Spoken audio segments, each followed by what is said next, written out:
से यूट्यूबर ज्योति मल्होत्रा अरेस्ट, पाक के लिए जासूसी के आरोप में किया गया गिरफ्तार। ज्योति मल्होत्रा पर पाकिस्तान को गोपनीय जानकारी भेजने का आरोप आईएसआई के अधिकारियों के संपर्क में थे। हिसार पुलिस ने ज्योति मल्होत्रा को कोर्ट में किया पेश। पुलिस को मिली 5 दिनों की रिमांड। 4 बार पाकिस्तान जा चुकी है ज्योति। हरियाणा के कैथल से भी पाकिस्तानी जासूस गिरफ्तार। कुछ समय पहले से था आईएसआई के संपर्क में। आर्मी बेस के फोटो और वीडियो पाकिस्तानी भेजता था। आरोपी देवेंद्र कुछ समय पहले करतारपुर साहिब के दर्शन के लिए गया था पाकिस्तान। उसी दौरान आईएसआई के संपर्क में आया था। ऑपरेशन सिंदूर पर दुनिया को ब्रीफ करेंगे भारतीय सांसद। केंद्र ने सर्वदलीय प्रतिनिधि मंडल का गठन किया। डेलीगेशन में अलग अलग दलों से सांसदों की 7 टीमों का गठन। प्रतिनिधि मंडल में कांग्रेस से शशि थरूर, बीजेपी से रविशंकर प्रसाद और बैजयंत पांडा, जेडीयू से संजय झा टीम का नेतृत्व करेंगे। एनसीपी से सुप्रिया सुले, डीएमके से कनिमोझी करुणानिधि और शिवसेना से श्रीकांत शिंदे टीम का नेतृत्व करेंगे। प्रतिनिधि मंडल में शामिल करने पर शशि थरूर ने सरकार का आभार जताया। बोले कि सम्मानित महसूस कर रहा हूं, राष्ट्र हित के लिए कभी भी पीछे नहीं हटूंगा। शशि थरूर के नेतृत्व में डेलीगेशन अमेरिका जाएगा। प्रतिनिधि मंडल में मिलिंद देवड़ा, शांभवी चौधरी, सुदीप बंदोपाध्याय शामिल। ऑपरेशन सिंदूर पर सांसदों के डेलीगेशन में शामिल करने पर रविशंकर प्रसाद बोले, मुझे प्रतिनिधि मंडल के नेतृत्व का सौभाग्य मिला। पीएम मोदी का बहुत आभार। हम मजबूती के साथ भारत का पक्ष रखेंगे। ऑपरेशन सिंदूर पर बने डेलीगेशन में शामिल करने पर सुप्रिया सुले ने सरकार का आभार जताया। ट्वीट करके लिखा, डेलीगेशन में शामिल होने पर सम्मानित महसूस कर रही हूं। आतंकवाद के खिलाफ पूरा देश एकजुट है। ऑल पार्टी डेलीगेशन को लीड करने वालों में बैजयंत पांडा का भी नाम। कहा कि ऑपरेशन सिंदूर के जरिए पाकिस्तान को सबक सिखाया। जेडीयू सांसद संजय झा के नेतृत्व में सांसदों का डेलीगेशन जापान जाएगा। प्रतिनिधि मंडल में सलमान खुर्शीद, यूसुफ पठान, अपराजिता सारंगी प्रधान बरुआ भी शामिल। ऑपरेशन सिंदूर पर सर्वदलीय डेलीगेशन को लेकर के सियासत तेज। कांग्रेस ने डेलीगेशन के नाम पर आपत्ति जताई। कहा कि जो 4 नाम दिए थे उसमें शशि थरूर का नाम नहीं था। डेलीगेशन के लिए भेजी गई कांग्रेस की लिस्ट में आनंद शर्मा, गौरव गोगोई का नाम, सैयद नसीर हुसैन और राजा बरार का भी नाम। डेलीगेशन में शशि थरूर का नाम होने पर संदीप दीक्षित बोले, बीजेपी इसमें भी राजनीति चाहती है। हमारी पार्टी ने दूसरे नेताओं के नाम दिए थे।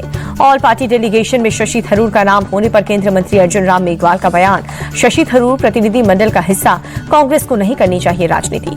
कांग्रेस की लिस्ट में गौरव गोगोई का नाम होने पर असम के सीएम हिमंता बिस्वा शर्मा ने उठाए सवाल। कहा कि गोगोई की पत्नी पाकिस्तान के एनजीसी से जुड़ी है।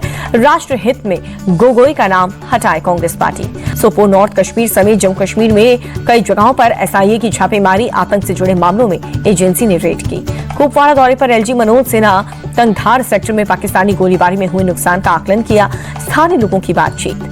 कुपवाड़ा में बोले एलजी मनोज सिन्हा, पूरी दुनिया ने भारतीय सेना की ताकत देखी। हम कभी भी युद्ध के पक्ष में नहीं रहे। पाकिस्तान कर्ज के बल पर मानवता को नष्ट कर रहा है। जम्मू कश्मीर के सीएम उमर अब्दुल्ला का बयान, एलओसी पर सीजफायर उल्लंघन की कोई खबर नहीं है। नुकसान का आकलन किया जा रहा है। जरूरत पड़ने पर केंद्र सरकार से मदद मांगेंगे।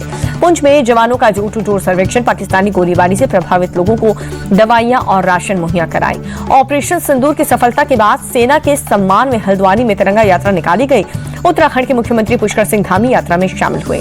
हरियाणा के लाडवा में सेना के सम्मान में तिरंगा यात्रा निकाली गई। सीएम नायब सिंह सैनी भी शामिल हुए। ऑपरेशन सिंदूर की सफलता के बाद सेना के सम्मान में अहमदाबाद में तिरंगा यात्रा निकाली गई। सीएम भूपेंद्र पटेल भी इसमें शामिल हुए। बेंगलुरु में भी सेना के सम्मान में तिरंगा यात्रा निकाली गई है। केंद्रीय मंत्री शोभा करंदलाजे यात्रा में शामिल हुई। ऑपरेशन सिंदूर के सम्मान में बीजेपी सांसद मनोज तिवारी ने सिंदूर की ललकार के नाम से गाना जारी किया। बोले, देश की सेना पर हमें गर्व है।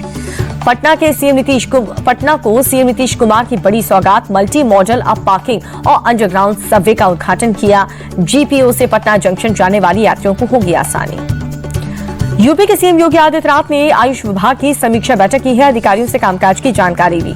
दिल्ली के सिंगलपुर गांव पहुंची सीएम रेखा गुप्ता, नई जल पाइपलाइन का उद्घाटन किया। कई स्थानीय लोग और नेता भी मौजूद। दिल्ली सरकार में मंत्री प्रवेश वर्मा ने दरियापुर गांव में चौपाल का उद्घाटन किया। कहा कि पिछली सरकार ने देहात क्षेत्र में नहीं किया काम। हमारी प्राथमिकता नई दिल्ली की तरह देहात का भी विकास हो। दिल्ली पुलिस को मिली है बड़ी सफलता। चोरी और गुम हुए 76 मोबाइल फोन बरामद। सर्विलांस टीम ने मालिकों को सौंपे फोन। अभी भी 300 मोबाइल फोन को लेकर के तलाश में जुटी है पुलिस की टीम। शिकायत के आधार पर सभी फोन को किया जा रहा है ट्रेस। मुंबई में एनआईए का बड़ा कार्रवाई। एयरपोर्ट से आईएसआई के स्लीपर मॉड्यूल के 2 आतंकी गिरफ्तार। लंबे वक्त से फरार थे अब्दुल्ला, फैज शेख और ताल्हा खान। पुणे में आईडी टेस्टिंग मामले में दोनों संदिग्ध की तलाश थी। 3 लाख का घोषित था इनाम। कोर्ट ने गैर जमानती वारंट भी जारी किया था। गुजरात एटीएस की बड़ी सफलता, बांग्लादेशी घुसपैठियों को बसाने वाले गिरोह का भंडाफोड़ हुआ। एक बांग्लादेशी नागरिक को किया गया गिरफ्तार। नागरिकता दिलाने के लिए बनवाता था नकली दस्तावेज। लैपटॉप, फर्जी आधार कार्ड समेत कई डॉक्यूमेंट्स भी बरामद। उत्तराखंड के केदारनाथ धाम में एयर एम्बुलेंस क्रैश लैंडिंग से ठीक पहले हुआ हादसा। हेलीकॉप्टर में सवार सभी 5 लोग सुरक्षित हैं। राजधानी दिल्ली में बदला मौसम का मिजाज, कई इलाकों में तेज हवाओं के साथ बारिश हुई। नोएडा में हुई झमाझम बारिश, लोगों को उमस भरी गर्मी से राहत मिली।